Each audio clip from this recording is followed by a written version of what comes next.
All right. Hey, and welcome to today's show. My name is Mason McNair, your host, owner of McNair Realty Group here out of Dawsonville, Georgia. Today, we're going to talk a little bit about the process of getting approved for a loan, how that works, what loan it is, because this is one of those things that a lot of people get really nervous about. You know, I have a saying that if it makes dollars, it makes sense. Well, you getting the right lender is absolutely what makes it make sense. So today, I'm joined with Ben King, a very good friend of mine, and I've said this since we met. You're a wizard with numbers. I don't know how you do what you do, but I mean, you can spit just about anything out. So please help me welcome Ben King. So Ben, just tell us a brief little introduction, a little bit about yourself, stuff like that. Well, speaking of nervous, that's kind of me right now. We're casual. Yeah. Well, my name is Ben King. I'm with Premier Mortgage Resources here in Dawsonville, Georgia. Absolutely love what I do. It's very rewarding. It's definitely challenging, the whole industry as a whole, especially the past few years with interest rates rising and the market just doing what it is or what it has been. But yeah, I'm sure we'll talk more about it later, but it's a very rewarding career to be able to help people buy a home. And of course, there's more passion behind that than just a transaction. I covered this a couple episodes ago. When I got into this line of work, it was because I loved the feeling when it got finished and you're like, we did it. You know, and seeing the smile on people's faces and knowing that I had a part in it makes me feel it's an overfilling cup. Images they're overwhelming, but today we're going to break down the ins and outs of that, and there's nobody better than Ben King here. So what did you do before you were a lender? So just you ain't got to go back to high school or anything. Very first job. Yes. Well, if you want to break it down, I'm sure we could turn this into an hour and a half or so. Chick-fil-A was my very first job in Doraville, Georgia. No, I'm just kidding. Well, it was, but we don't have to go that far back. Yeah, I before I got into mortgages, I actually worked at a church full time. I was a music minister. Okay. I was a children's director / pastor, and then the funny thing in this industry is you don't really ever plan to get to be a lender. You fall into it. You fall in. It's like having a kid. You're never prepared. You just kind of happen. Exactly. So I fell into it. I had a lender. A friend at the time that was doing a refinance for us. To this day, I couldn't tell you exactly what happened, but that refinance got rescheduled 3 different times. I don't know. I couldn't tell you what happened. We were on our way to close at the attorney's office. And hey, man, this ain't going to work. That's exactly what happened. Oh, God. She called me and said, I'm sorry, we're going to have to put it off again. But through that conversation, that led to about a 2-hour conversation. And she became my future boss. She was just said, throughout this mess up, and she admitted this should not have gone the way it did. She said, you've always been patient, you've always been understanding, you've never raised your voice. And she's like, we need more patient people in this industry. And so I was like, well, let me explore this. Let me see what I can do here. Yeah. So one thing led to another. I was also working at a bank at the time, and so I studied on and off for all the tests you have to take to become licensed, and then so it took me about a year or so. You can absolutely go a lot faster than that, but I took my sweet time. Then I got licensed and started in the industry. Okay. It's probably a dumb question. Does lending, does it require you to be good at math? Because I can't count over 10 if I have my shoes on because I run out of fingers. I have always been a math guy. I even help my daughter with her math. That's my lot. I have to help her with her math homework and whatnot. But no, you don't have to be super math oriented or math technical. Well, good, because I'm not. So the computer programs basically do it all for you. Now, of course, it's helpful. It's helpful to know how to calculate, an LTV, loan to value, your DTI, debt to income. It's helpful to know how to do that, but you don't have to be a math expert to know it. Well, that's news to me. Every day you got to learn something new. So I'll leave the lending to you, my friend. All right. So how long have you been in the lending world, in the mortgage world? I've been, this March will be 12 years. Oh, wow. Okay. Yeah. When you first got into it, did you have any fears, hesitations? You said were you still working another job before you dove full time into it? I did. Yes, I did. I did work another job, especially in this market right now. There's a lot of lenders that will get licensed and kind of dabble. Yeah. Or toe dip into it before they just fully commit, cut the cord and go all in. Yeah. I went all in, and right, wrong, or indifferent, that was crazy. Yeah. I do kind of wish I would have maybe dabbled a little bit more. What I didn't realize, and I'm sure you realize this on the realtor side of things, is that it's a sales job. You have to be able to tell about yourself 100%. that you can help people.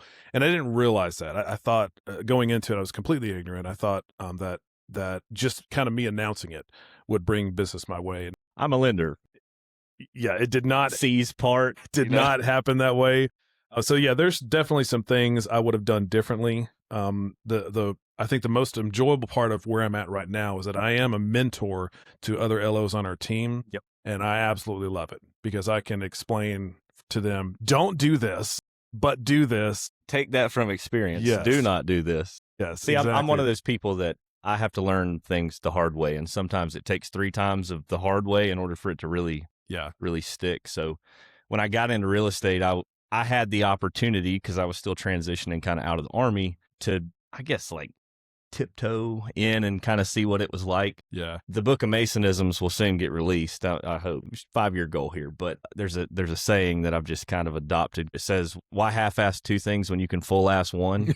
So I figured, hey, if I'm going to do this, I might as well just do it all. Yeah. And then I just kind of delved into real estate, and I've been very blessed. Dude, so you've killed it. Yeah. You've absolutely killed very it. blessed. It's awesome to see. And I love to see realtors like yourself just be as successful as just possible. I rejoice over things like that. I'm like, well, that's awesome. It's, I'll go back to something I said previously. It's something about a table. I want everybody at my table to eat. So if I'm like you, when I can send you a client that you can get approved and we can roll that way, I'm happy, not just for me, but I'm happy for you, because my goal ever since I was a little kid was I wanted my name to be on some huge skyrise in the middle of Atlanta. I hate Atlanta. Hate it. I'll sell you a house in Atlanta, but I hate it. I mean, I made that drive for 8 years and 72 miles one way. It was miserable. But the goal was always to have my name on some big high-rise building. And I wanted to employ every single one of my friends so that we could just make a ton of money together. Yeah. And then I had kids, I got married, and all these things happened. And I realized money it's not everything, but you don't never see no dude that's got a boat mad. Yeah. You know what I mean? Yeah. So you got to have some money to buy a boat. I mean, it all kind of makes sense in my head. Yeah. But hey, just sidebar. Yeah, you got to have it. What do you think the favorite part of your job is? I know you kind of touched on it earlier, but is it the seeing people kind of get to that end goal of purchasing a house? Yeah, it's definitely the end goal of purchasing a house. But for me also, it's the challenge of overcoming those obstacles to get there. So I love to educate, and I love a challenge. So if somebody comes to me with some some poor credit scores, I love getting to that point where I'm like, okay, here's what you got to do to bring your scores up in order to qualify for a loan. I like that part, especially when somebody actually listens to my advice, follows the plan that I've given, and then they come back to me, 6 months later or so. I'm like, man, this is, and I rejoice for them. I'm like, I just gave you a plan. You followed it, because I didn't pay off your debts or to help bring your DTI down or something like that. I didn't do anything. You just followed the plan. But it's incredibly rewarding for someone to overcome those obstacles and to give them a plan to purchase a house. Yep. So in this industry, I always say the answer is never, if you want to buy a house, the answer is never yes or no. It's always yes or here's how. And I love to dive into that here's how. And sometimes we go pretty deep. Well, then it takes you down little rabbit trails, and you're like, all right, this popped up, so now what do we do? And then there's 4 other options that you can, and that's where you come in. I feel like the people that do this job on the daily, they should be the ones that get to give the advice. Yeah, you can get on Google, you can find anything on the internet nowadays, but you live this lending daily. So if somebody's like, oh, well, I just don't know that that's going to work. Like, hey, Bob, how about you trust me? All right, just put a little bit of trust in me. You scratch my back, I'll scratch yours, and I promise we'll get you into a house. Right. Right. Yeah. Yeah. That's the most rewarding part about it. It's just, of course, at the end, the closing, when everybody's happy and shaking hands and hugging and all that stuff, that's I don't think people realize sometimes there's incredible story that went into getting to that point. Yep. And I love playing a part of that, of someone's story. I can get behind that for sure. Yeah. What types of loans do you specialize in? I mean, if you had to pick a couple that you're like super great at, or how about this? Just tell me what all types of loans you can do. Yeah. There's 4 major ones, which is a conventional, FHA, VA, and USDA, Mm. and I've done them all. The most common one are typically your conventional / FHA, but my favorites are VA. Yeah. I love VA loans. First off, I mean, you know yourself, you qualify for a VA loan, but VA loans on the market are the most underutilized loan product out there because many veterans don't even know that it is an available option for them. You mean to tell me I can get a loan and not put any money down? Yes. Yeah. That's Wait a exactly minute. right. Hold on now. Yeah. Just this week, like right now, I'm working on a client that we just had a conversation, and on his application, he checked yes, I have served in the armed forces, and I was like, tell me more about that. Hey, brother, how long? Yeah, and he was like, I didn't know that was an option, and I was like, let's go ahead and explore your COE, your certificate of eligibility, and we were able to pull it up. Sure enough, he does qualify. And that's the kind of thing like Christmas in February. I'm like, dude, man, this is amazing. So VAs are awesome because it is, I love being able to help a veteran that has served my country. I can't do anything more than that, but to be able to provide that for somebody is just really rewarding. Yeah. It's one of the few things that you guys get that the government gives you. That's just a big deal. So VA, of course, is no down payment specifically for our veterans. Mm-hmm. It is a very competitive when it comes to interest rate. A lot of times, especially if you've been discharged with a disability, something like that, you don't have to pay the funding fee and things like that. Ooh. But even with the funding fee, it's still fantastic.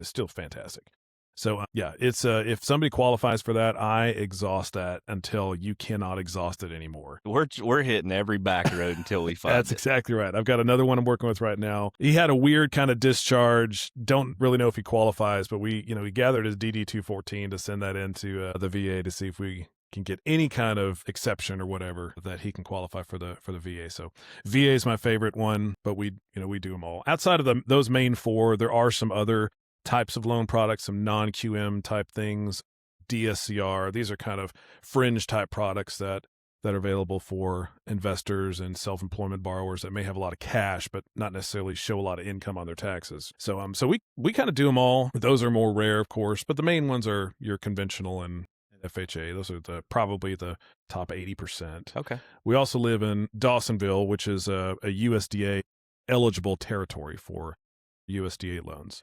USDA, of course, is another 100% financing loan, not quite as flexible as VA, certainly not as flexible as conventional and FHA, because you don't have any skin in the game. You're not presenting a down payment to offset the risk. And so a little bit harder to get qualified for, but for those who are eligible for it, it's another good product too. Okay. So we kind of broke down VA and USDA. So let's break down the other two just briefly if we can. So conventional loan, what is down and dirty? What is that for anybody that may not know? Yeah. Can I actually take a step back? Absolutely. Hey, okay, you're in the driver's seat, man. I'm just sitting here with a piece of paper telling me what to do. So if somebody were to come to me and ask this question about a mortgage, the first thing I explore, I tell them about the big three. Uh-huh. So there's three main items that we look at when it comes to getting a mortgage. And this is whether it's your first time buying a home or it's your 10th time buying a home. Credit, income, and a down payment. So credit, of course, shows a history of how you've made payments to smaller items such as credit cards, car loans, things like that. The investors and the lenders will look at your responsibility that you've undertaken with these smaller debts, and they know historically that somebody that's responsible with these smaller debts is likely to be responsible with paying a larger debt, such as your mortgage. So credit is a huge thing. Ideally, we like to see a 620 minimum. We can go down to a 580 with some compensating factors, and even down to below that with some larger compensating factors. So yeah, that's exactly right. I think my record, I did a 507 credit score. Now they were putting a hefty down payment down on an FHA product, and they had some cash reserves. So those were those 507. Compensating factors. Yeah. Like I said, wizard. Yeah. Wizard. Yeah. The interest rate was not pleasant on that one, but they got into the house that they marry the house, date the rate, right? Yeah. So they are like first on my refinance list once the rates start coming down. So yeah, number one, credit. That is always huge. Number two is the income. Mm-hmm. We got to be able to show that the loan can be repaid. Yep. And we might dive into that a little bit later. And then number three is a down payment. Most loans, as we've discussed will require some sort of down payment. And that kind of leads me into the product that we would go from there. So FHA is really good with your 600 type credit scores, maybe someone that doesn't have a substantial large down payment. FHA only requires a 3.5% down payment. I don't know where that 0.5% comes from. Maybe it was like a battle between the regulators, 3% or 4%. Let's split the difference. Just do three the and a middle. half. Let's do something else. Anyway, so yeah, it's 3.5 for FHA. Traditional is a minimum of a 5% down payment, so slightly higher. You can go down to a 3% if you're a first-time home buyer, but that's not very attractive with interest rates. See, when I was a kid, it was always, hey, you got to have 20% to put down. And then once I went and took my real estate test and actually started working a couple deals, I was like, who can afford 20% of $1 million to buy a house? There's still, in fact, that's probably the number one thing that I see in the market. The number one misunderstanding is, well, two, perfect credit, having perfect credit. You do not have to have perfect credit to qualify. Slim Thug said it best. He said, I got good credit because I heard it was the best. Good, good is great. You don't want great credit because then they're like, this guy, he ain't never going to owe us no interest. But you want good credit because they give you more money. Yeah. But credit's one, and then a down payment. There's a lot of people that still think you have to have that 20% down payment, and you do not. In fact, it's rare that I see somebody that has a 20% down payment. I'll even say that if somebody has a large amount of equity, maybe they're selling their current house to apply to the next house, oftentimes your sweet spot is 10% down payment, where you pay a little bit of mortgage insurance because anytime you don't have at least 20% down, you pay a little bit of mortgage insurance. But you still get an attractive interest rate, and your monthly payment is kind of where I find people generally like it. And that's kind of the sweet spot where you would literally have to put down thousands of dollars more just to save a little bit of mortgage insurance in your monthly payment and get a little bit, a slightly lower monthly payment. So sometimes it's better to have.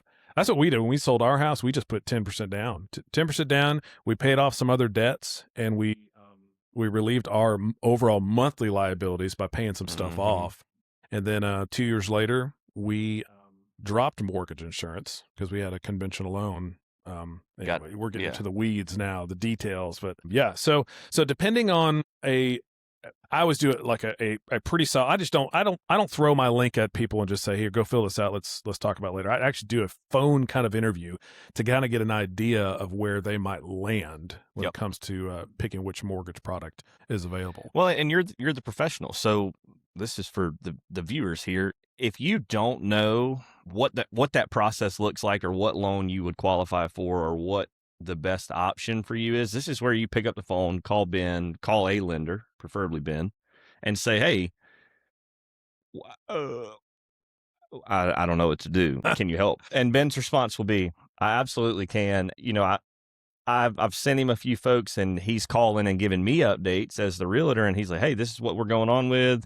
This is what they have to do, or hey, they're approved, or hey, here's their number. Look under this. And then we're rocking and rolling. I think we make a pretty solid team, and I'm excited to see how far we can get that to kind of blossom and grow, because my goal is, if we can get a pre-approval letter, just say 3 days, we get a pre-approval letter, we start looking at houses. My goal is to have everybody sitting at the closing table in like 30 to 45 days.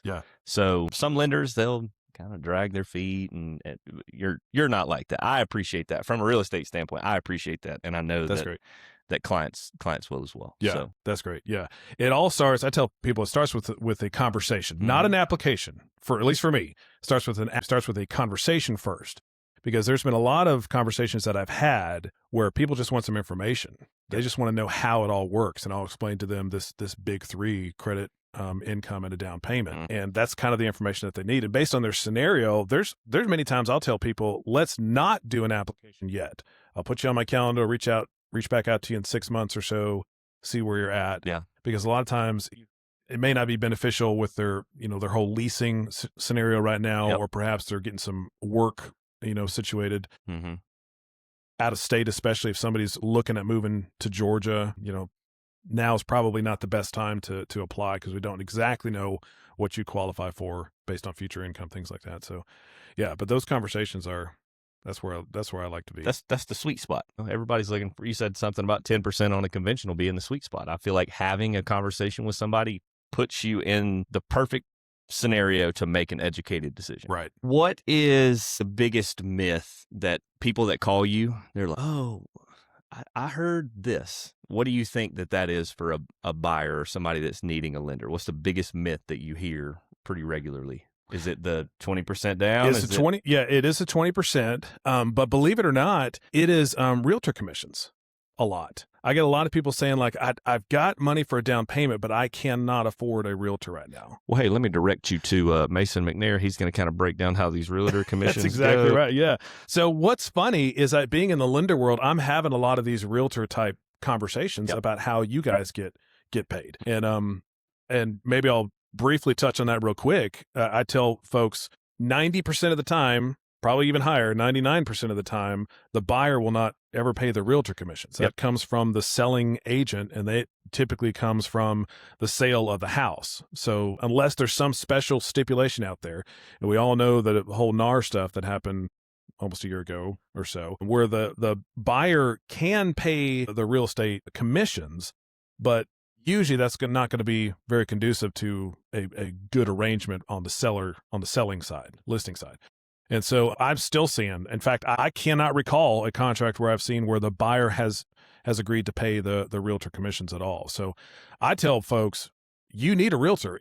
I don't want to say it's free because I don't want to guarantee that, but well, it is if you have a good one, because they're going to get the other people to pay for it. Yeah. 99% of the time, the realtor or the buyer's not going to pay for the realtor commission. So I've had a lot of those conversations. But yeah, outside of that, it is your typical thinking you have to have that larger down payment, thinking you have to have the perfect credit scores. Yeah. 700, for some reason, a lot of people think you got to be in the 700 range credit score. And to fine tune it, conventional loans do like those 700 credit score range. So sometimes it is a better option going the conventional route, but there's lots of lending options for a whole host of credit score ranges. Yeah. Okay. Do you think that we'll kind of drive back into the different types of loans? Do you think that it is possible to actually do zero down other than obviously VA, which doesn't require it? Is that something that lenders or that you can work up, is 0% down and roll with it? Yeah. So outside of that, we've got your USDA loan. It is a property specific. So there's a website that we go in and type in the address and it'll tell us yay or nay, it's eligible or not. Pretty much all of North Georgia is eligible. Yeah. So USDA is an option. And then we can dive into DPA, which is down payment assistance. So we do have a couple down payment assistance programs. To be completely honest, I don't like to lead with those. I do present those as an option for those who may financially need it. Yep. But it is not a benevolent type program of them just giving out money. It is typically a either have to repay it with the sale of the house or upon a refinance, something like that. Yep.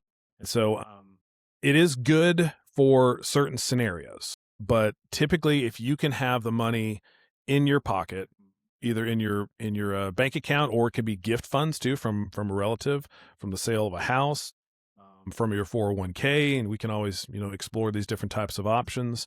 That is the best approach. Okay. And outside of that, yes, we do have some other products available for those that just need some down payment help. Some help, yeah. But it is not the best approach. The best approach is just cold hard cash directly from your own bank account. So that's easy enough. A lot of people have asked, well, I don't have a lot of liquid cash. And I'm like, well, one, I'm not a lender. I don't do math very well. Call this guy and he'll help you. I just know how to take you to a house, show you, and do the negotiation portion of it, right? So I've got a little bit of a construction background.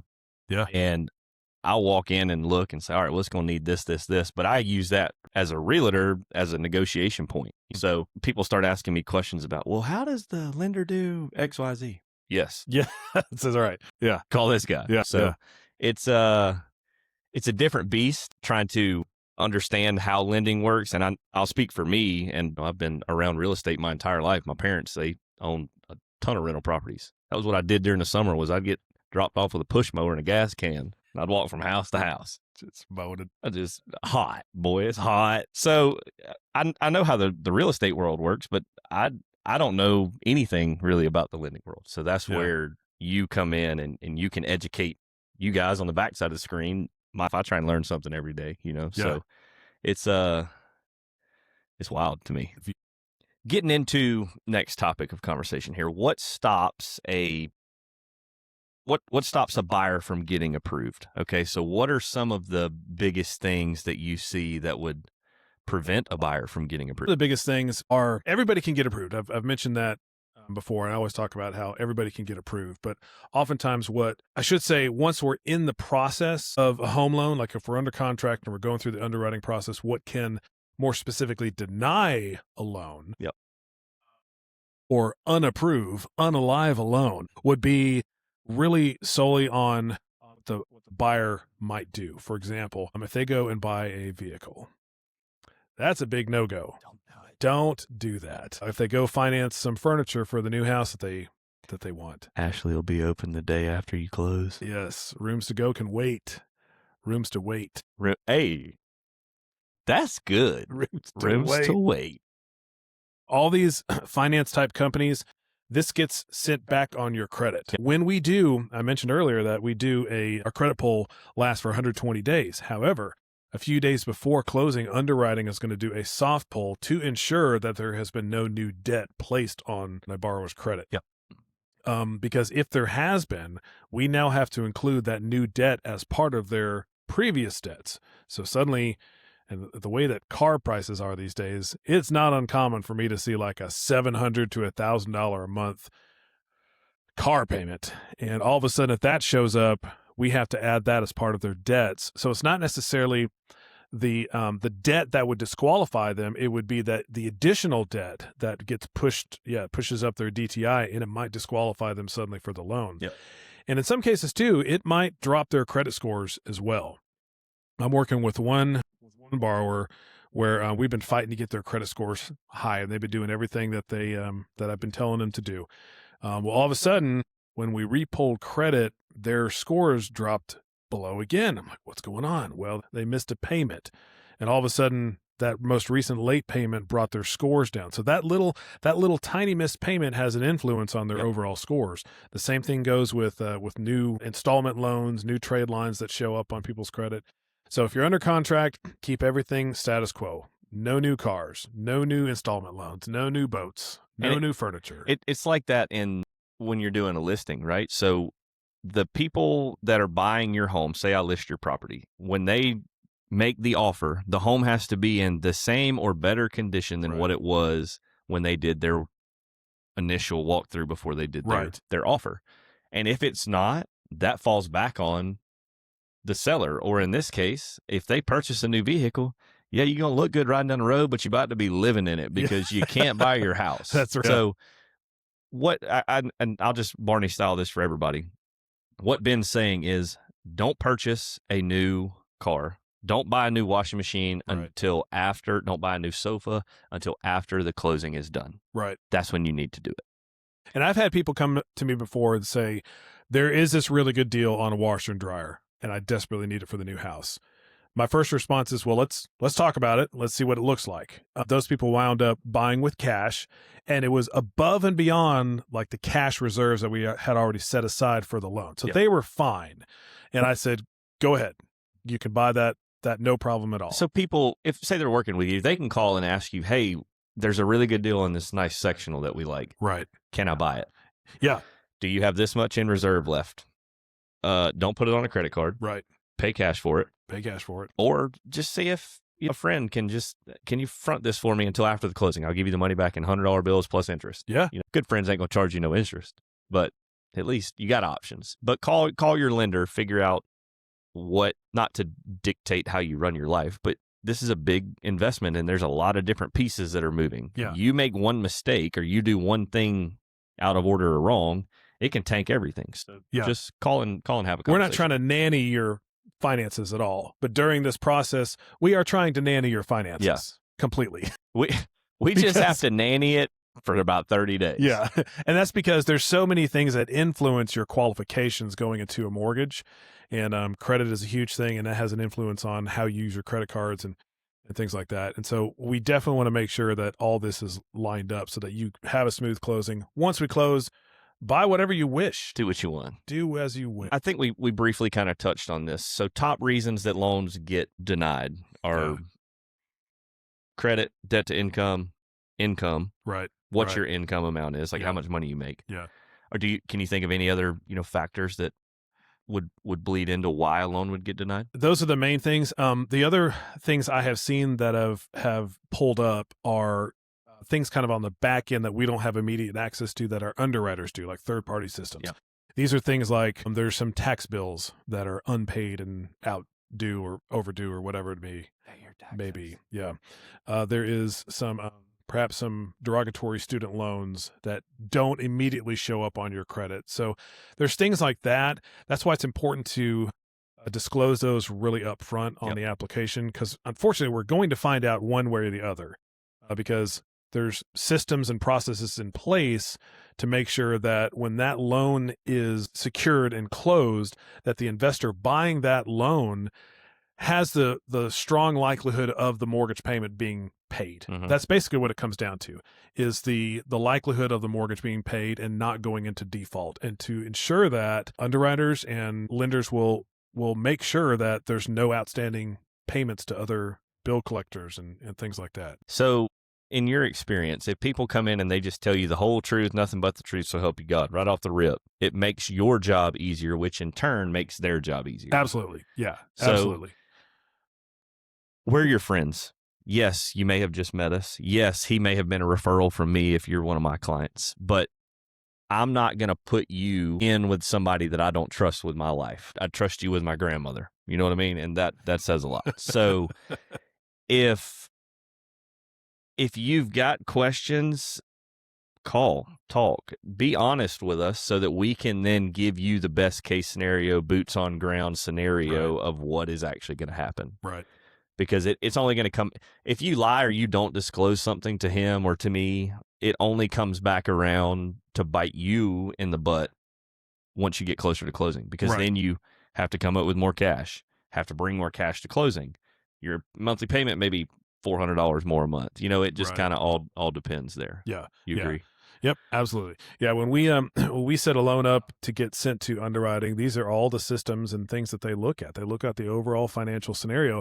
And again, that's not us trying to just nanny and nickel and dime everything that you do. Yeah, that is not it. What we have to do, or in the market, we have to make a loan as solid as possible because, and this is things that I don't even understand, but on the back end, these investors purchase these loans using their assets, and they want, you can't have 100% guarantee, but they want assurance that the likelihood of this mortgage payment is going to be paid. Investors are not in the business to foreclose on properties. They lose tons of money when they foreclose on properties. They do not want to do it. And so on the front end, they want to ensure, and we want to make sure that the loan is likely to be repaid. And that is simply by getting all your assets and getting all your liabilities up front, documenting everything, making sure that, on paper we can show that the mortgage should be paid. And that makes sense. Just be upfront, be honest, and we will do everything. We strive to provide excellent customer service right off the rip. Right. So best case scenario, we make it happen exactly the way you want. Worst case scenario, you just got to do a little bit of work because there's no such thing as no when it comes to the real estate world. Right. When should buyers start talking to a lender? Like at what point in the process? I know my answer as I'm talking to clients, but for you, just from what you've seen in the past, when do you think a buyer should talk to a lender if they need funding? Right. In general, when people ask me that, I say as soon as possible. And I know that doesn't give it a solid answer, but there are some cases that someone's scenario might take longer than others. For example, if you know that your credit is fantastic, you've got a good income, you live well below your means, all those things, then chances are when you go look for a home, we're going to be able to see that too and get you pre-approved right away. But if you are keeping unsure up with of your the Joneses, and you're unsure of your credit, and in fact, most people know that, I think I don't know my scores, but I think they're pretty terrible. They know their scores. You may not know the exact Credit Karma's free number. Yeah. So those might take a little bit longer. We want to have a conversation now. It doesn't mean that we're going to start the entire process now, but having a conversation is completely free, getting an idea of where we're at and what to plan for. That's the main thing, is planning for the home purchase. The initial conversation is free $99. It costs you free $99. Nothing. Mm-hmm. So I'm the same way. I'm going to have a conversation with my buyers. 15, 20 minutes, we're going to talk. I'm going to understand kind of where you're at in the process, what you're looking for, where you're looking, and then I'm going to refer you. First question, once we get through that, is have you spoken to a lender? Are you going to require funding? Do you have a pre-approval letter? If the answer is no, Right. I'm directing them your way so that you can give us a scenario on what we're allowed to look at. Because me showing you a $500,000 house on a $350,000 budget, it hurts the buyer, it hurts the lender, it hurts the realtor, because we have all this time vested and now their hopes and dreams are through the roof, and then they get approved for $150,000 less than what they need. Yeah. So it's not really fair. It's not fair to the buyer to just show them whatever house that they feel like they would like, because this is a huge purchase. Oftentimes it's, if not the largest purchase that they will ever make in their life. And there's a lot of emotions attached to it, because this is where you're going to come home every day after work. This is where you're going to be raising kids and, traveling to and from baseball games and Yep. all these things. It's a huge emotional purchase. And so if you suddenly get attached to a $600,000 home, and then I can only approve you for $350,000, $400,000, you're going to be just hugely Devastated. disappointed. Yeah. So we want to make sure we get that up front so that you have realistic expectations. And it could be that your ideal home may not be even in the county or the area that you really like. It could be that we're on the outskirts, Yep. maybe a different county over. So we want to start looking and making sure that we have that all set up so that you do have realistic expectations, so that when you take a buyer into a house, they can buy the house. Just depends then on whether or not they like the house. So, well, and that leads us into kind of our next segment, is real estate and lender teamwork. Our job is to set expectations from that initial conversation that we both like to have, manage those expectations throughout the process so that things don't start going astray, right. And then to provide a stress-free, knowledge-filled, enjoyable service from start to finish. Right. I'm not going to just lie to you and tell you that everything is perfect throughout the entire process. There's going to be times it's a give and a take. Sometimes you're going to have to give on the buyer side or agent. Sometimes you got to give. Sometimes you really got to put your foot down and take. It Right. just, every situation is different. Lending, it may not be as much of a give and take, but there are give and take moments in there. Hey, I don't have a lot of liquid cash, but if we can, offer full price rather than 10K under list Right. price, what does that do to our monthly payment? Oh, well, for 10 grand, it may bump our payment $40. Right. Is that $40 a month worth you having to take a loan out for 10K to cover closing costs? In my opinion, yes. I'll pay you $40 a month and not have any liquid cash and not have to pay any closing costs, because then that's less money out of pocket for me up front. Right. To do renovations, to do repairs, to do insert whatever issue. So I'm not saying that what I choose to do is correct, but Right. if you are strapped for cash, that's an option, and you need to kind of be open for options. That's where that give and take comes in. That's where Ben comes in. That's where I come in. We make it work. That's where we have to make it work. Yeah. And it also lets you know, too, where they're at kind of financially, or what we need to shoot for here. Because if they are, and to be transparent, I don't reveal the full finances to realtors. It's actually illegal. I'm not supposed to do that, but I can give you an idea. It's like HIPAA, but LIPA. Yeah. Lending. Yeah. Oh, it's funny. But I can go into it knowing that, hey, they're good to go. They are pre-approved for this amount, but we need to get some seller concessions out of this deal so that they don't come out of pocket so much. And so, going into it, okay, we're probably going to have to place a strong offer in order to get as much seller concessions in order to make that offer attractive. Yep. So that going into it. Whereas if I didn't tell you any of that information, the worst, and I've had this before, and this is my own inexperience, the worst was getting into this career, going into it, an offer situation, and not fully explaining what they needed, what the buyer needed. Yep. And so all of a sudden they had their down payment, and then I revealed to them they've also got some closing costs to cover. And all of a sudden their budget's like I can't do that. That's too much. We didn't explain it. And of course that fell back on my inexperience and not knowing how to structure the whole situation. Handle.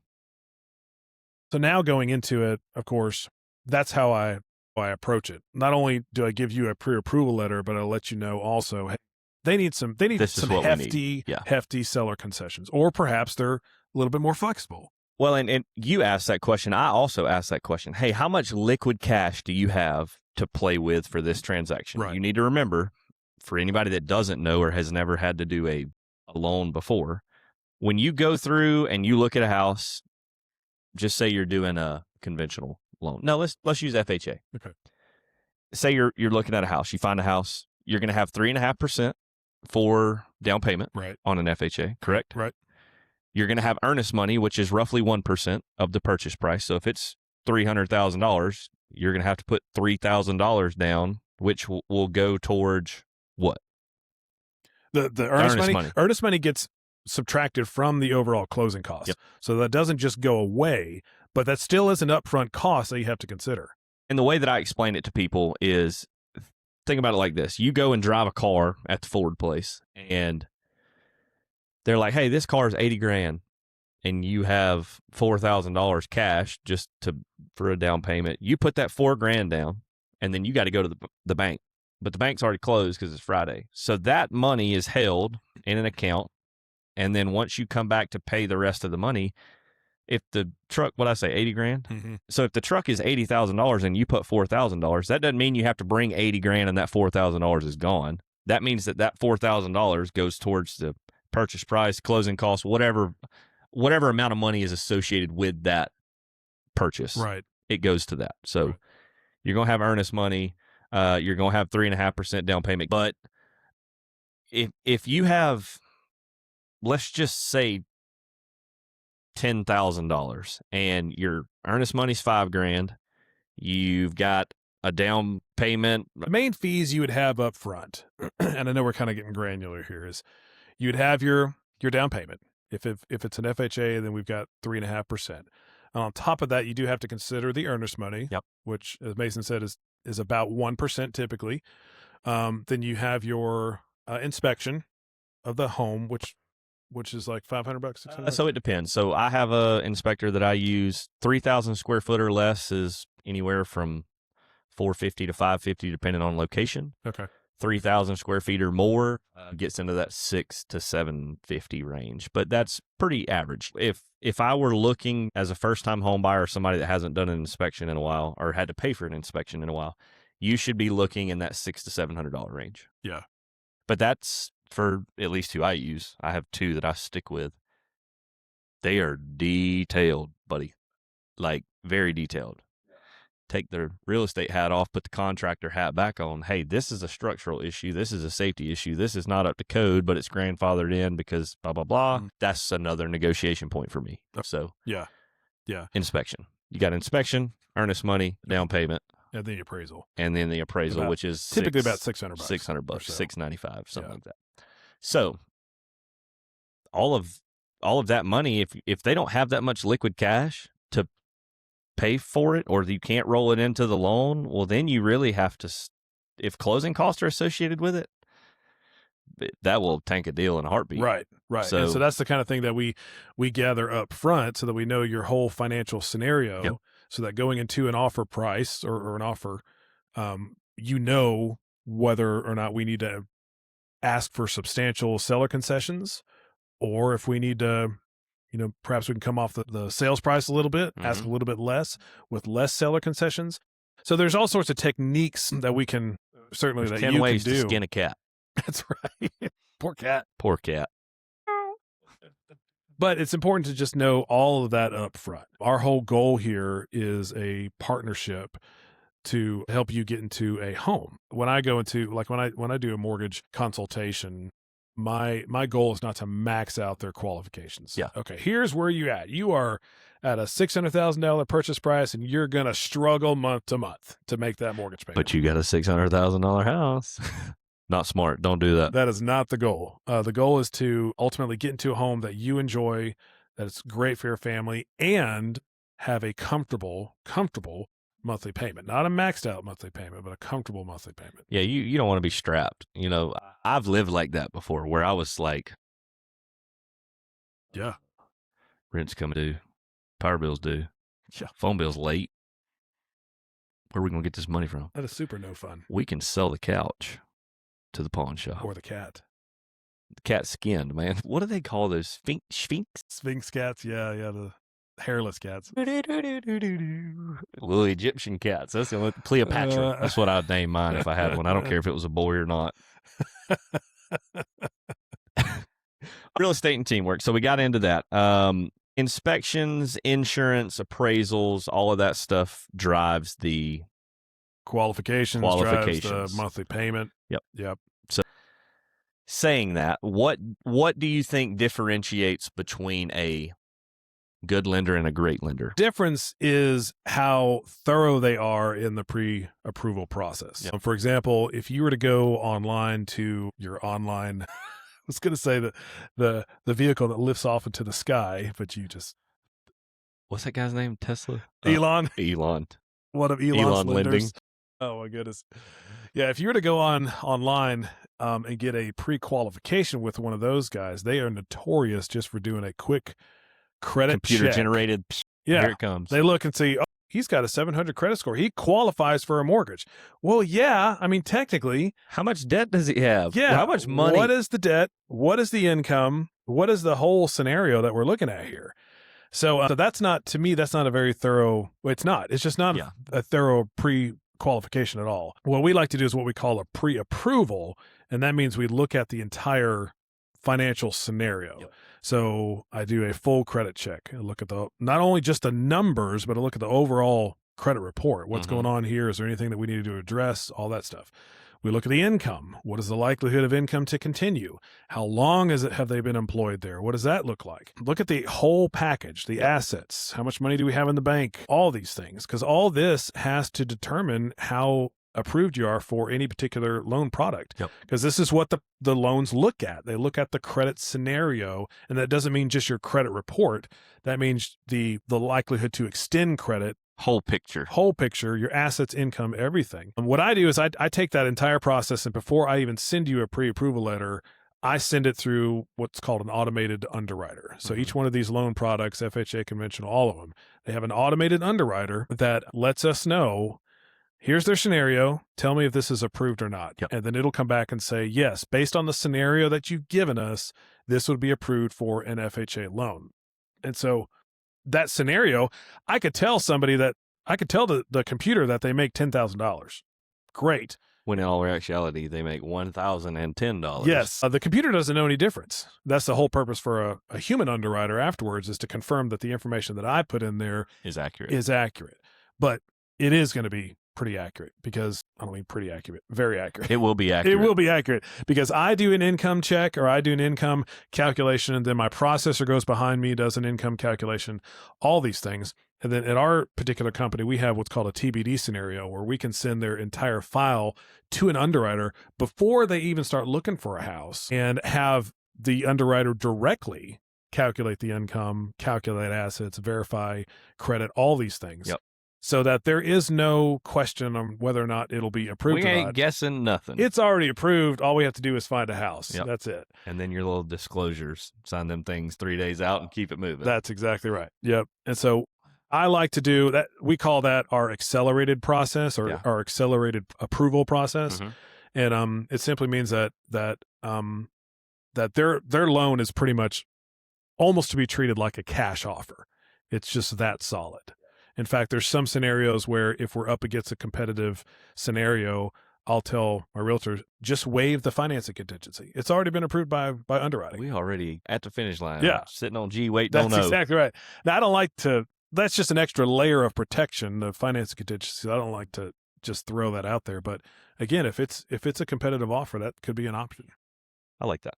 I think it all kind of circles back to set the precedents. Let us do our job. I mean, we do this every single day.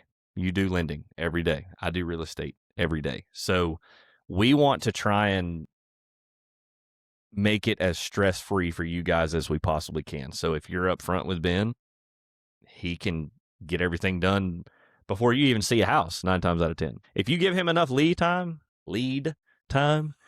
he can probably make it happen. I mean, like I said, he's a wizard. So Yeah. be upfront, be honest, give us the entire story rather than just little sticky note. What were they called when we were Cliff Notes? Cliff Notes. That's how I graduated high school. I can't read very well. Do you remember the off-brand of Cliff Notes? It was called something Spark else. Notes. Spark Notes. They blocked Cliff Notes on the computers at the high school that I graduated from, and we had to start going to Spark Notes. Spark Notes. That's amazing. I actually liked it better. It was a little more user-friendly. Really? So, I love it. I will absolutely rock with a dupe. I will chug some Big K, let me tell you. Big K's good. That is some good and it's stuff. half the price. Yeah. Anyway. Shout out Big K, sponsor this ad. All right. My goodness.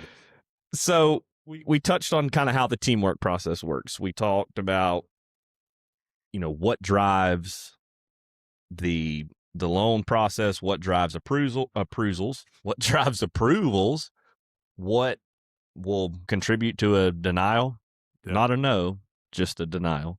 So from there, we're going to move into another segment that I like to call rapid fire. What that is I'm going to ask you a couple questions. You'll just give me a quick first thing that comes to mind, spit it out. Doesn't have to be elaborate. If you want to go in detail, take off. I'll follow you. But quick, down and dirty, 3 questions, in and out. All right? Let's do it. First one. What do buyers worry about that they shouldn't? With me, whether or not their loan will be approved. If we have everything up front, if we run their file through underwriting, which I always do, they should not be worried about their loan being approved. The only thing that they should worry about is nothing. Yeah. If they do something, forgive me, if they do something stupid, then they should be worried about that. Like buy the car. Like buy the car, like buy the furniture. Just keep everything status quo. The point being, you should not have to worry about anything. We try to do our due diligence completely up front to ensure that you do not have to worry about this. This is the largest purchase that you will be making. We do not want you to worry about this. This is something that you don't need to let the joy be taken out of the experience. And that's where we come in to do our due diligence, like he said, and just provide great service. That's exactly what we try and do. All right, next question. Biggest mortgage myth, like lending side. What is it? In our world today, believe it or not, it's still thinking that you have to have 20% down and still thinking you have to have perfect credit. It still blows my mind that back in the day you'd have to put 20% down. That's a huge. But, I mean, I lived in a pretty nice sized house as a kid. I mean, we were blessed, and my dad built the house for like 120. You try to build a house like that now, you're in the $700,000 range. You got to rob a bank and steal the Brinks truck just to pay your interest on it, kind of deal. Yeah. In our world, the minimum for every loan product is either 3 to 5%. Usually, you don't have to have any more than that. And then we like to see a minimum of a 620 credit score. Yeah. Obviously, the higher the better. Higher the better. Yeah. But 620 bare minimum is where we like to play ball. And we can go lower than that with some compensating factors. I think I might have mentioned to you my record low was a 507 credit score for an FHA loan. Wow. Now, you don't just get a FHA loan with a 5. You don't just walk into it and hey, offer buddy, I'm nothing. here for an FHA. I got a 502.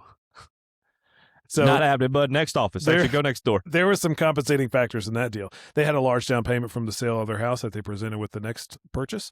And so that larger down payment and the assets in the bank helped get that loan approved. But that was a record 507. Whew. I was like, wow. That's impressive. Yeah. That is impressive. But 620 is typically the minimum. Ideally, the high 600s, perfect for FHA. It loves the high 600 range. That's what I said it earlier. Slim Thug said it best. Good credit's best. Exactly right. All right. Best first step when it comes to purchasing a home. First step is always a conversation. Forget filling out an application. I know it's tough, but I would try to avoid going on to Zillow.com and looking for homes. Don't do it. I know it's tempting, and that's fine if you do, but I think a conversation is the first step. You got to see, first off, you got to understand how to buy a home. Yep. That's the first thing. And then we got to kind of get a price range that you'd like to be in, a monthly payment that you'd like to be in, things like that. Usually it's the opposite. Usually you start with a monthly payment, kind of work backwards there. And Yeah, having a conversation completely free. I told Mason before that I've had folks that I've had a conversation with, and then 2 years later is when we bought a house. So it doesn't commit you to any kind of time frame just by having that conversation. All it is just education to let you know what it's to buy a home. I think education is key. Knowledge is power. If you can understand how the process works, then you can make an educated decision, and that's where we come in as I'm a semi-amateur pro, nowhere close to pro, but I understand and I research the market and how it works daily. So if you don't know, that's where we come in. Trust us. That's all I'm asking is for you to trust me in the process. Let me do my job. Yeah. Let Ben do his job. We're not here to hoodwink you. We're not going to take your current house and not put you in another one. That's not why we're here. Yeah. We're here to help out. I think a lot of people approach mortgages like they were going to walk into a car dealership. They think that if you walk into a car dealership and just want to look, you're going to be hounded by all these sleazy salesmen that are just going to use all these sneaky sales techniques or buy the car to get you to walk out or drive out right then Drive and there off the lot. with a car off the lot. And that's not how it is at all. We start with a conversation. We are fiduciarily, is that a word? Responsible in making sure that the home that you buy is within your best interest and financially capable. Financially makes sense. Financially capable of you making the mortgage payment. Yeah. So the last thing we want to do is shove an application in front of you and say, hey, go fill this out. Let's see what you qualify for. Other lenders might do that, but that's not what I do. I always have a conversation. Smooth first. operator. Yeah. I like that. Yeah. All right. That's really all I had for rapid fire. Do you want to briefly touch on kind of what the market's doing right now before we get into closing? So that's probably the next big question I get is what are interest rates going to look like? And the answer is I don't know. So we're ready to close out. I'm just kidding. I can give somewhat of a predicament, but it's been so weird. It's kind of been frustrating here the past couple of years because I follow 3 or 4 different commentaries, and all of them are saying, predicting that rates were going to be dropping then 2 years ago. Yeah. And they haven't. They haven't as dramatically as I would have liked to see. Right now, we are solidly in the 6% range. Yes, you can get a 5% mortgage buying the rate down a little bit. Yes, your rate might be as high as 7% if your credit is, shot, stuff like that, but solidly within the 6% range. Mm-hmm. What I think is going to happen is that we're probably going to get down maybe into the 5% range solidly, but we will more than likely not see rates get down into the 4% range. We certainly will not see 2 and 3%. In fact, I think anything below a 5% would actually be bad for the housing market. Well, then it's just going to drive prices up. Right. I think. The 2 main reasons that I think this will happen is President Trump, and this is not at all to get political at all. We all know his background is real estate. He's very invested in real estate.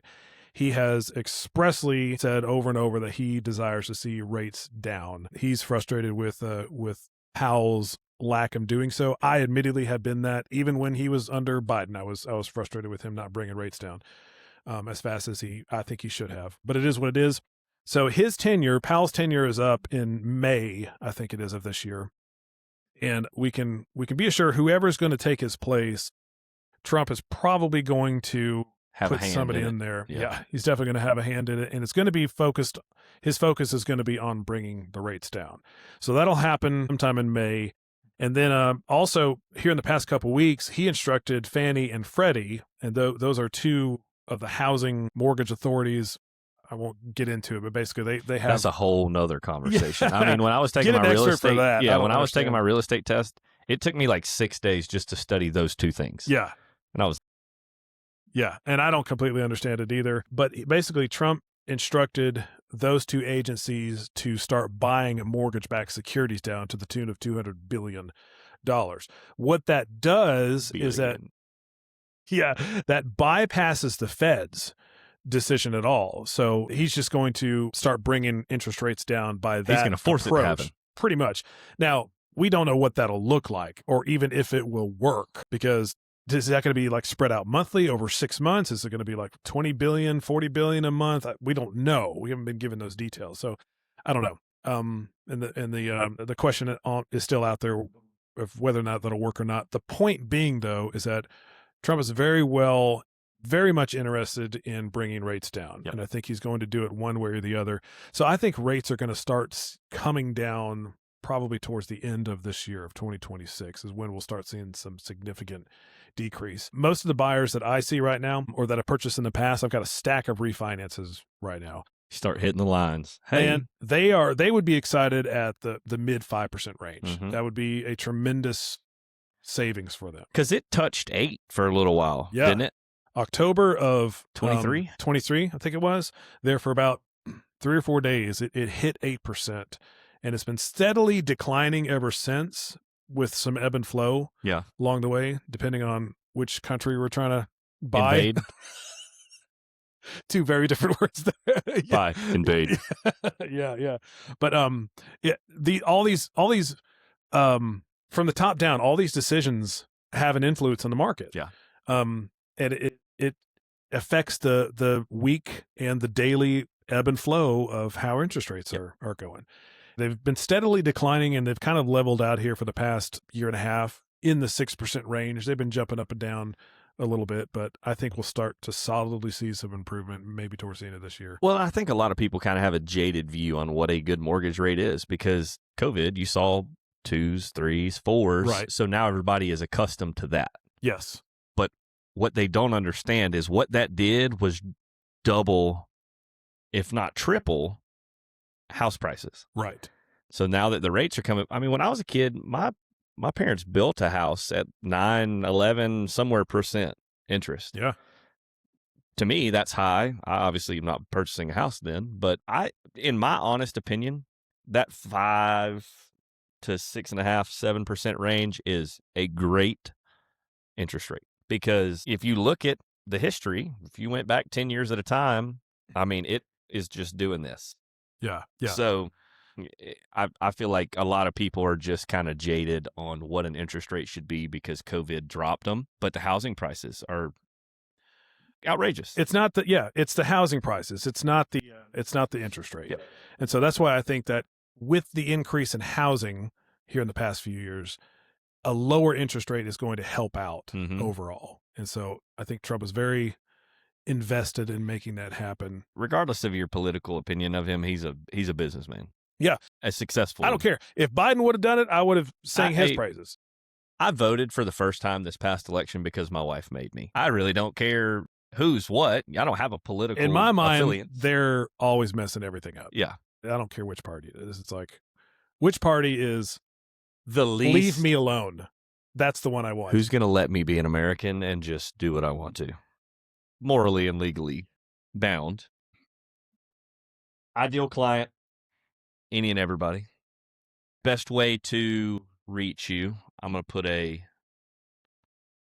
picture of like a business card, phone number if you want to holler it out, email, Instagram. Yeah. You have Instagram and Facebook? I have Instagram. I have both. Ben King Home Loans. Okay. You can always DM me there if you like. My phone number right here, 770-530-2091. And my email is here as well. And so, yeah, I make myself pretty easy to contact. Yeah, if you can't get him, just drive north on 400 till you hit the 53 400 interchange. Turn off right by the O'Reillys. There's a spot called Because Coffee. Yeah. That's where he's at. Look, see, speak of the devil. Right there. Got his coffee. Yep, that is the second home. You need to have Doug on the podcast, by the way. Hey, I'll get him on. Doug is the owner of Because Coffee. Just a good business dude. Makes dollars. It makes sense. He would be good to talk to. I need to get Doug on here. All right, Doug, if you see this, And we know you're watching. we know you're watching because Ben's on here. Last one, final words for future home buyers. What would it be? Best advice. Best advice is going back to that conversation, starting with a conversation and seeing what we can do to get you into your next home. I've talked to you about this before, but my conviction is that anybody that owns a home ought to own a home. And I know that's kind of strong, but what I mean by that is that I believe home ownership to be one of our core foundations for maintaining freedom here in the United States. Because if you and I don't own the property, somebody will.